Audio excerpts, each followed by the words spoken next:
Já passo a palavra para o professor Felipe Nery Martins Neto, que é presidente do Observatório Interamericano de Biopolítica. Professor. Boa noite a todos.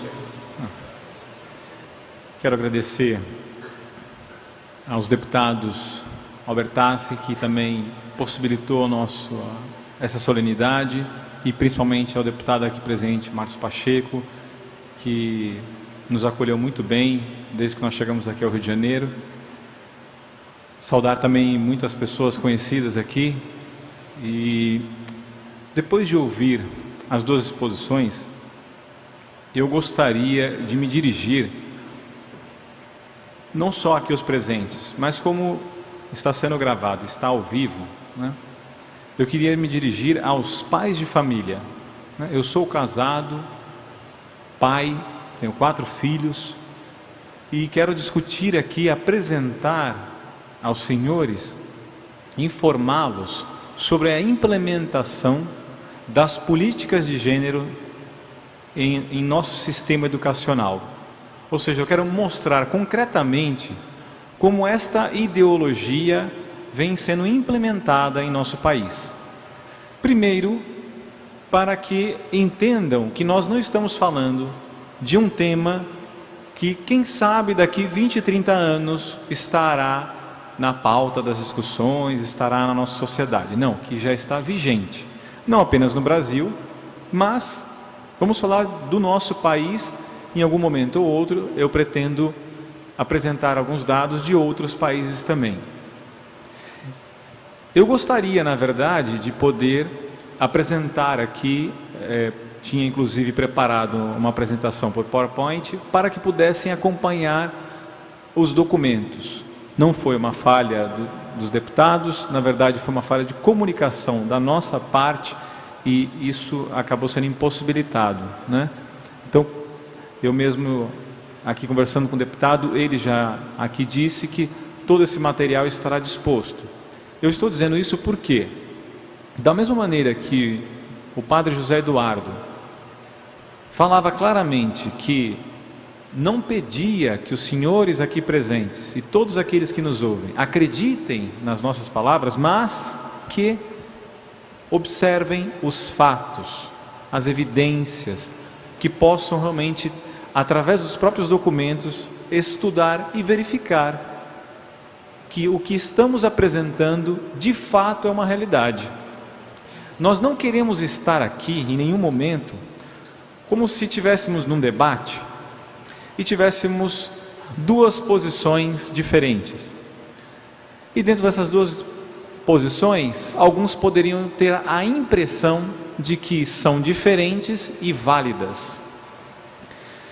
Aqui é um problema, porque a desconstrução da realidade deveria, em qualquer espectador, gerar aquela ideia de que uma posição contrária a uma apresentação tão clara como a que o padre José Eduardo fez, e aqui também o doutor Henrique Lima, é impossível você dizer que o que aqui falamos é absurdo, irreal, que nós somos preconceituosos, fundamentalistas, temos apenas uma divergência de opiniões. Não, senhores, o que nós estamos pretendendo aqui é informar de que nós temos uma doença na sociedade. Então, no papel, entre aspas aqui, de um médico que estuda na faculdade de medicina patologia, para que ele faz isso? Porque ele tem desejos mórbidos de saber o que é uma doença? Não, porque ele, ao tratar da doença, pretende remediar, devolver a saúde àquele corpo.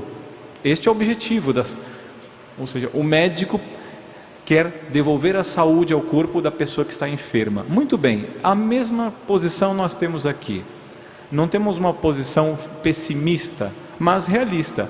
Há uma doença, queremos apontar os seus fatores, as suas razões, os seus instrumentos, aqueles que estão implementando esta questão, para que, como sociedade, pensemos se essa sociedade que queremos para nós e para os nossos filhos, para daqui a próxima geração também. Então, aqui é o ponto central. Para que realmente implementar a chamada identidade de gênero? Como eu não vou poder apresentar os dados, eu apenas manifestarei por palavras, mas deixo claramente que todos eles estarão à disposição daqueles que estão presentes aqui e os que estão nos ouvindo. Então vamos primeiro definir de modo simples, porque eu queria falar para pais de família. Qualquer pessoa que ouve a palavra gênero, se ela tem um bom senso, ela vai imaginar o seguinte: você saia na rua, entre num táxi, um ônibus, no metrô, em qualquer lugar. Senhor, o que é gênero para o senhor? Gênero humano? Gênero masculino e feminino. Acredito que vão dizer isto, que talvez em algum formulário responderam: qual é o seu gênero? Masculino e feminino. Muito bem. Se fosse isso, esta solenidade não teria necessidade de acontecer. Se qualquer pessoa pensasse que gênero era masculino e feminino, perfeito, está ótimo, né? Na verdade, a palavra não deveria ser gênero, e sim sexo, masculino e feminino. Mas se fosse isso, estaria muito bem. O problema é que esta palavra foi raptada. O sentido das palavras tem sido raptado já faz muito tempo. E aqui é a questão. Há uma guerra de linguagem. Já que o Dr. Henrique Lima citou a questão de aborto, o nosso tema não é esse. Mas eu vou pegar o gancho para mostrar como acontece esta mudança de palavras. No ano de 1952, se falava de controle populacional.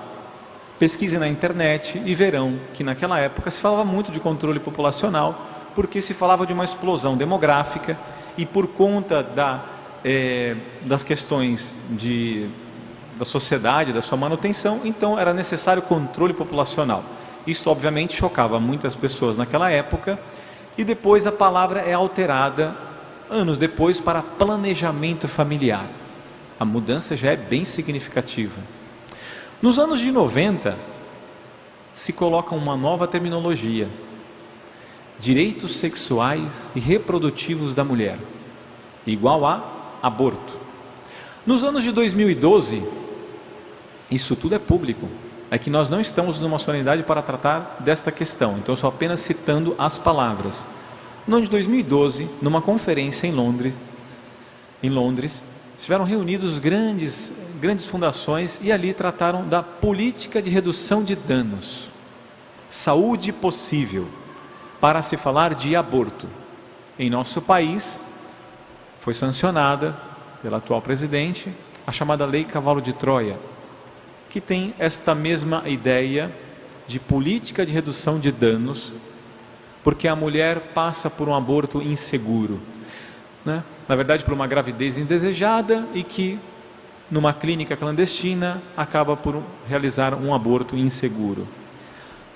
Se rapta o sentido das palavras, porque se tem uma plataforma muito maior. O objetivo desta ideologia de gênero é justamente abolir família. Obviamente, imagino que aqui todos entenderam muito bem pelas palavras do Padre José Eduardo. Perfeito. Mas a questão é que, como isso está sendo feito? Então, entendendo que gênero é negar a realidade das diferenças entre homens e mulheres, porque é isso que é, nós teremos uma sociedade esquizofrênica. Com certeza. Eu tenho um colega aqui, psiquiatra. Minha esposa trabalha, ela é farmacêutica e trabalha com pessoas que têm esquizofrenia, neuroses diversas e tal. Eu me lembro uma vez que ela disse assim, que uma pessoa que tem esquizofrenia, todos nós sabemos, ouve vozes. Então, na verdade, ela como se fosse uma outra realidade. As pessoas que forjaram este novo conceito para abolir família, estão dizendo que nós somos esquizofrênicos.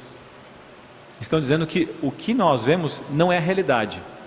Isso aconteceu comigo no Congresso Nacional. Eu estava numa comissão e me recordo que me chamaram para dar uma entrevista. Então, no diálogo com a jornalista, apresentei uma série de dados. Mas mesmo assim ela me pediu assim: quais seriam as suas fontes para provar que a identidade de gênero é um equívoco?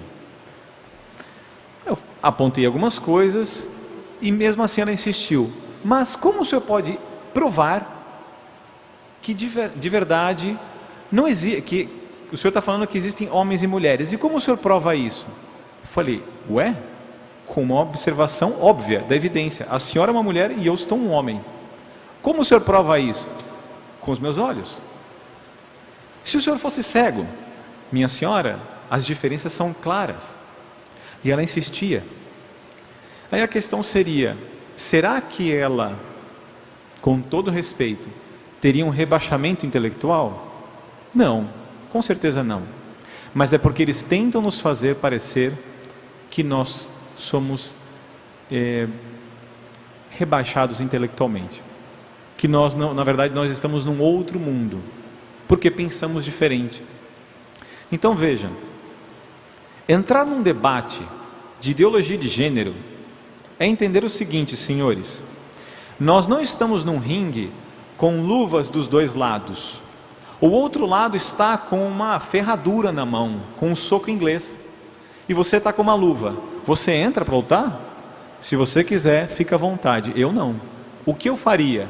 Eu denunciaria. Está contra as regras. Olha, isso aqui está equivocado. É exatamente o que estamos fazendo. Prestar um serviço à sociedade de mostrar que isso daqui é absurdo. Então vamos aos fatos, né? Eu estou querendo dizer que há uma guerra de linguagens. Bom, eu me recordo de um documento da Organização Mundial da Saúde, elaborado no ano de 1993, em Genebra, Suíça. Este é um documento que pode ser encontrado, né, no Google. Os senhores podem colocar OMS, Departamento de Saúde do Adolescente. Depois eu vou deixar com o deputado exatamente como é o nome dele. Ele, inclusive, até hoje está no site da Organização Mundial da Saúde. Muito bem. Eu encontrei esse documento porque ele estava sendo citado. Eu encontrei em muitos livros que citavam esse documento. Então eu pesquisei e encontrei.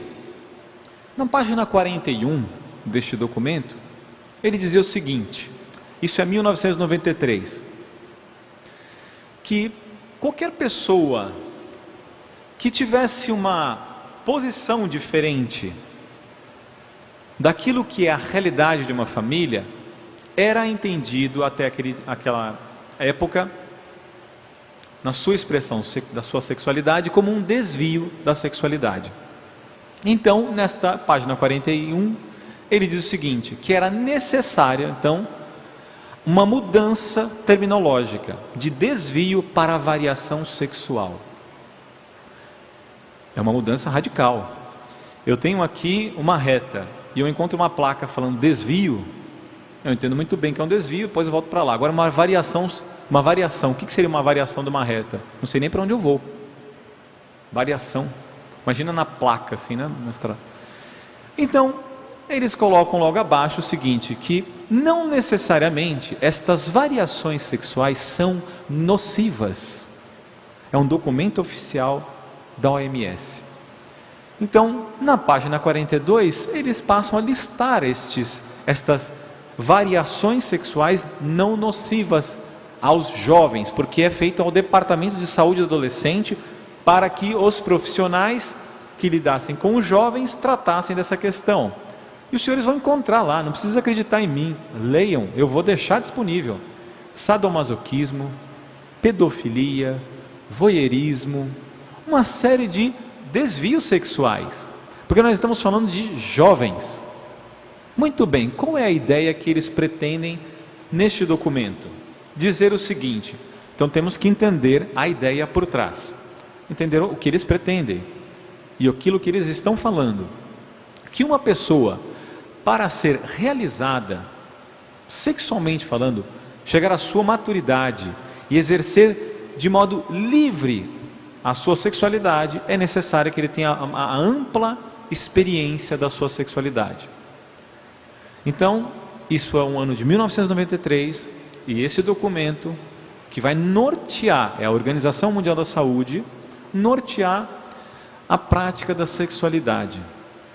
Muito bem, eu fiquei espantado com esse documento, mas mesmo assim eu não conseguia enxergar como ele seria empregado, como isso seria colocado na prática.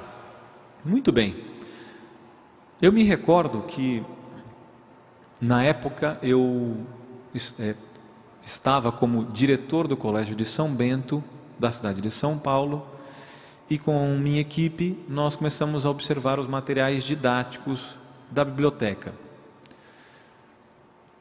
Por que fizemos isso? Porque é uma questão de delicadeza para com as famílias, observar o material que se tinha, ter uma noção para ver aquilo que nós iríamos adquirir. E como eu tinha chegado no colégio também, eu queria saber o que tinha sido feito antes. Muito bem. Eu fiquei espantado, porque até então, por mais que estudasse o assunto, eu não imaginava que todos os materiais teriam o mesmo viés. Porque os pais de família, eles estão cuidando das suas vidas e não imaginam que o material do seu filho possa ter essa ideologia já empregada. Então, quando eu me deparei com isso, falei, bom, precisamos investigar que material não tem isso para que o nosso colégio, então, possa estar livre disso. E eu fiquei chocado, porque eu não encontrava material. Porque muitos pais me perguntam, qual material nós podemos usar? E aqui eu estou falando de todas as áreas do conhecimento, desde matemática, português, qualquer uma. Então, diante daquela situação, um professor, estando como diretor e preocupado, falei, precisamos então investigar profundamente o que está se passando. Aquele documento que eu tinha visto ainda não fazia todo sentido, porque não enxergava como isso estava ocorrendo. Então, numa investigação pessoal e como grupo, começamos a tentar entender o sistema educacional brasileiro. E aqui, como eu disse, como eu quero me dirigir ao pai de família, né? Eu quero me dirigir a todos que estão aqui, para que vejam a implementação. Mas o padre também disse que ver o efeito não é suficiente, é fato. Porém, muitas pessoas não estão enxergando o efeito. Aqui é uma questão chave, os pais não têm noção. O que os ideólogos de gênero querem é que nós não quebremos o silêncio, que nós fiquemos em silêncio para que eles possam implementar cada vez mais. Então, lutamos contra uma agenda justamente porque ela é abusiva. No Congresso Nacional hoje, tramitam mais de 230 projetos contra a vida e família, que nós acompanhamos de perto, né? Eu não sou deputado, vereador, mas nós acompanhamos porque nos preocupamos com a família. E no acompanhamento desses projetos vimos muitos a respeito dessa ideologia de gênero. Cortar um galho não se chega à raiz. Portanto, obviamente, você falar do efeito e vamos tirar o material didático de um colégio, será que resolvemos? Não, não resolvemos. Com certeza eu sei que não. Já é grande coisa, com certeza, mas não resolvemos. Então, o que eu pretendo agora, entrar mais profundamente, em resumir o sistema educacional para os senhores, não no interesse de chocá-los, para que fiquem assim, perplexos e não temos mais nada o que fazer. Não, mas para que retomemos, como sociedade, estes postos. Muito bem. Apesar dessa ideologia ter sido forjada há muito tempo, ela é fortemente percebida nos anos 90. Por quê? Porque a Fundação Ford é a fundação que mais investe em políticas de gênero na sociedade. Ela investe formando profissionais das diversas áreas, e principalmente na área da educação, para que pensem deste modo. No ano de 93 tem o documento da OMS, justamente como um efeito daquilo que já tinha sido decidido. No ano de 95, na Conferência da Mulher em Pequim, é a primeira vez que a palavra gênero aparece numa grande conferência, só que com um sentido que as pessoas não iriam perceber, que seria uma plataforma para poder realmente avançar e implementar gênero na sociedade. No nosso país, ela realmente é implementada no ano de 2006. Então vamos pontuar aqui. No ano de 2006, o governo, então, coloca 9 milhões para 13 mil vagas em 19 instituições públicas, ou seja, tentando alcançar os professores. Um curso de pós-graduação à distância, 240 horas sobre diversidade sexual e gênero. Mas era ainda algo que se iniciava. Em 2007, um novo investimento, se amplia a capacitação de professores. Então tenham bem claro, primeira coisa é capacitar o professor, ele está com seu filho. Então nós precisamos. Muito bem. No segundo momento, eles começam a investir na inclusão da questão de gênero na licenciatura, no currículo dos professores. Eu mesmo, quando estudei, tive dentro do currículo que estudar essa questão de gênero, diversidade sexual e gênero assim chamada. Para me formar, isso consta no meu próprio currículo e, com certeza, de muitos amigos meus em vários estados desse país. Depois, eles passam a investir, então, nos anos seguintes, 2008, 2009, em programas para os jovens. Esses programas têm nomes. Voltemos ao sentido das palavras. O programa inicial chamava Saúde e Prevenção na Escola. Qualquer um dos senhores, quando ouve a palavra saúde e prevenção, pensa claramente numa coisa boa. Saúde, prevenção. Muito bem, será que nós, como pais, investigamos aquilo que está dentro desse programa? Não, com certeza não. Depois eu mostrarei o porquê. Outro programa, diversidade sexual na escola. Em seguida, os dois programas. E detalhe, aqui pertinho então, em Niterói, foi a primeira cidade que foi testado esse programa. Foram 6 cidades, aqui pertinho, Niterói, uma das escolas aqui, então, começaram como cobaias para este programa.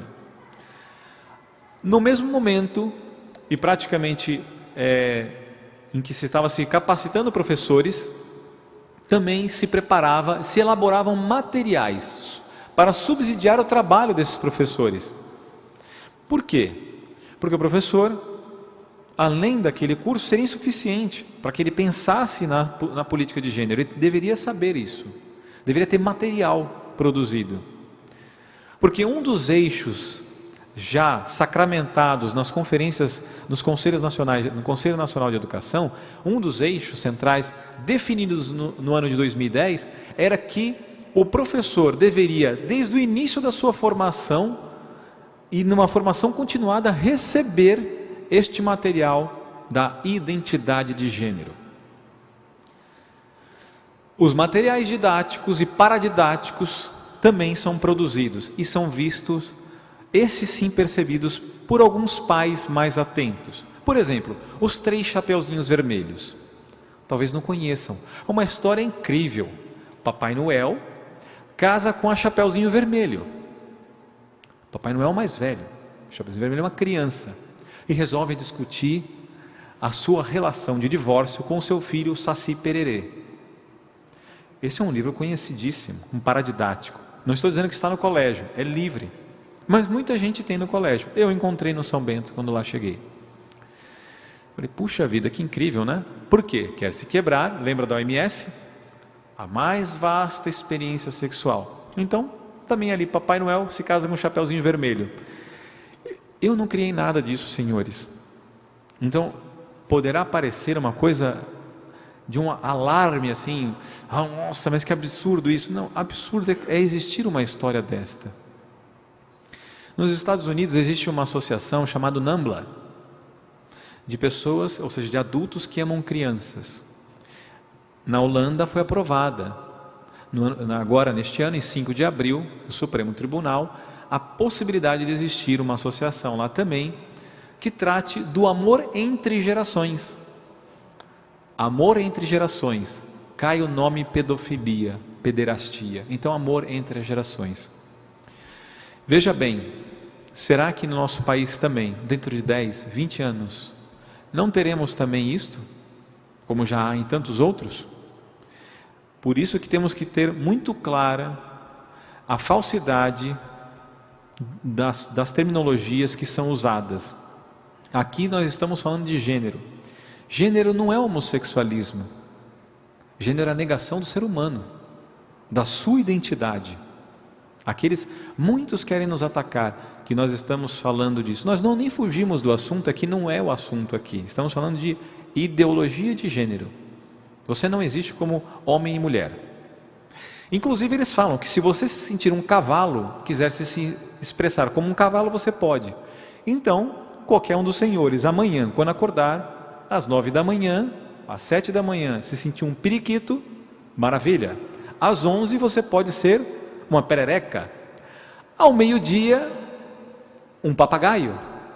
Que maravilha! E devemos então entender que isso é a normalidade. Os psiquiatras terão muito trabalho com a nossa sociedade, se assim continuarmos. Olha, você faz um discurso sensacionalista. Não, eu não faço discurso nenhum. Eu estou aqui para mostrar algumas ideias que ferem uma sociedade e que devemos parar, dar um freio de mão, falar, será que é isso que nós queremos? Vamos fazer uma conversão e mudar isso daqui. Isso foi conseguido também pelas ocupações, porque nós deixamos de ocupar os espaços, os conselhos municipais, estaduais, nacionais, de educação. Eu encontrei muita militância por esta política, enquanto obviamente nós estamos cuidando das nossas vidas. Também encontrei no Ministério da Educação muitíssimos, porque um dos eixos tratados, sacramentados na Conferência Nacional de 2010 foi que se tivessem cargos para pessoas que trabalhassem pela política de gênero, claramente definidos. Como eu estou dizendo aqui, tudo isso quero deixar à prova, para que ninguém venha depois falando, são acusações em falso. Não, eu quero mostrar apenas, eu estou fazendo um serviço. Ou eu estou divulgando o trabalho dessas pessoas, dos ideólogos de gênero. Você trabalha, eu estou te ajudando, que todos saibam, para que a gente possa escolher e optar se nós queremos. Eu não quero. Todos somos livres, estamos numa democracia, mas para que haja, todos têm que saber. No Plano Nacional de Educação, por que foi sancionado sem ideologia de gênero? Por que os deputados receberam 300 mil ligações uma semana? 300 mil, não foram 300, né? Porque o povo ficou sabendo, ligou e mandou e-mail. Então nós precisamos avisar as pessoas do que está ocorrendo. Os manuais são interessantes também, fazem parte do sistema também. Manuais que são preparados, além dos programas, os manuais, eles têm um sentido. A questão da ideologia de gênero é reduzir a sexualidade humana à genitalidade, obter prazer. Faça o que você quiser, você tem que ter prazer. Reduzir o ser humano deste modo. Nós já tivemos alguma sociedade que implementou gênero? Tivemos, senhores, e temos. A Suécia. Um dos documentos que mais gosto de colocar pública é a Suécia, por quê? A Suécia foi o primeiro país que implementou gênero. E hoje, até hoje, é o país com maior índice de violência sexual à mulher. Por quê? Justamente porque, senhores imaginam, lá existe um chamado banheiro de gênero. Então, no banheiro que separa biologicamente as pessoas, não pode mais. Então entra no mesmo banheiro da mulher, homem também. Então, se naquela hora aquela pessoa se sentiu um papagaio, ele poderá entrar no banheiro das mulheres. Agora, se ele enganou e entrou lá e violentou uma mulher, quem que vai criticar? Porque permitiram esse banheiro. Mas isso não chega no país. Foi aprovado, já é vigente em Mato Grosso e São Paulo. Já temos esse banheiro e estamos calados. As nossas mulheres, né, todas correm perigo com esse tipo de coisa, porque pode ser instrumentalizado, né? Então aqui é um questionamento sobre este ponto. Ainda quero, e já encaminhando para os finalmente, né, colocar também, por exemplo, o caso da Noruega. Noruega, em 2008, ganhou o prêmio do país que mais trabalhou a política de gênero. Um jornalista resolveu por conta própria, né? Eu não o conheço, mas eu vi esse vídeo, O Paradoxo da Igualdade. Se jogar este nome no YouTube, O Paradoxo da Igualdade, você assistirá um vídeo de 30 minutos. Este jornalista entrevista o departamento de gênero e entrevista grandes especialistas, médicos e tal, sobre o assunto. O que importa, o vídeo é muito bom. O que importa é que o vídeo não vai mostrar nós pesquisamos e vimos o seguinte: o vídeo, depois da sociedade norueguesa ter conhecido o conteúdo daquele vídeo, o departamento de gênero na Noruega foi fechado. É isso que importa, que as pessoas vejam, que esteja à tona na superfície para que entenda a ideologia de gênero. Aqui é um ponto central. Eu vejo acontecendo isso na Noruega. A Suécia é um país degradado hoje, ele pode ter índices impressionantes por um lado, mas humano é péssimo. Humano é péssimo. Não pensem que lá é a Índia, mas no caso da mulher, sim. Por quê? A criança entra com 1 ano de idade no colégio. É lei obrigatória na Suécia. Eu posso cair no descrédito se for mentira. Por isso investiguem. 1 ano de idade. Orientação sexual obrigatória a partir de então, quando essa criança entra no colégio. Imagine a criança passando por aquela orientação da OMS, recebendo aquilo, a confusão gerada naquelas crianças. E nós não estamos distantes disso. Aqui também nós temos acontecendo. Quantos jovens, professor, eu sou homem ou sou mulher? Eu já ouvi isso. E quantos meus amigos também nos disseram coisas semelhantes na escola? Então, eu poderia ficar aqui, enfim, apresentando uma série de dados, mas eu queria apenas enfocar. Nós temos uma guerra de linguagem e que o debate é injusto se entrarmos... Injusto não porque nós não temos argumentos, nós temos todos. Mas é que se entrarmos no debate para discutir se gênero é realmente deixar a sociedade igualitária, o que acontece é que eles vão enfiar o dedo na sua cara e dizer que você é fundamentalista. Mas quando você mostra o que eles fazem, quem são eles, o que acontece é que não se perdura aquilo.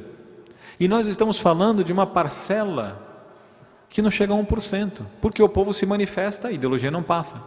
Existem 16 projetos que tramitam sobre gênero. Um deles quer fazer o seguinte, quer colocar como crime de discriminação, equiparar, no caso de racismo, a discriminação de gênero, como crime de tortura, e por isso inafiançável.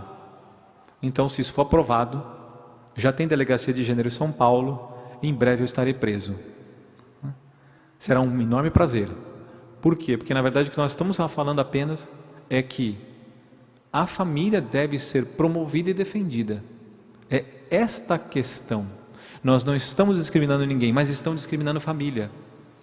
Eu já vi isso, passei na Europa.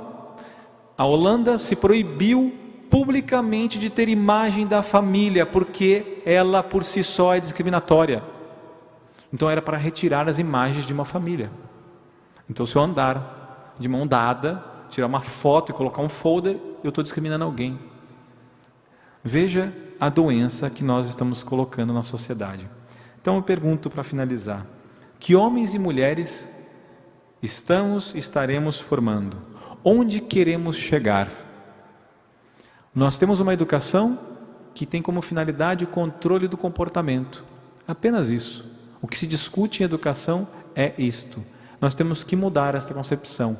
Eu fico muito feliz de ver muitos jovens na plateia que devem fazer faculdade, devem estar também terminando. Espero que dentro das áreas para serem pedagogos, professores, precisamos muitíssimos de gente que possa estar com as crianças ali, colocando o bem e a verdade de todos, o bem comum.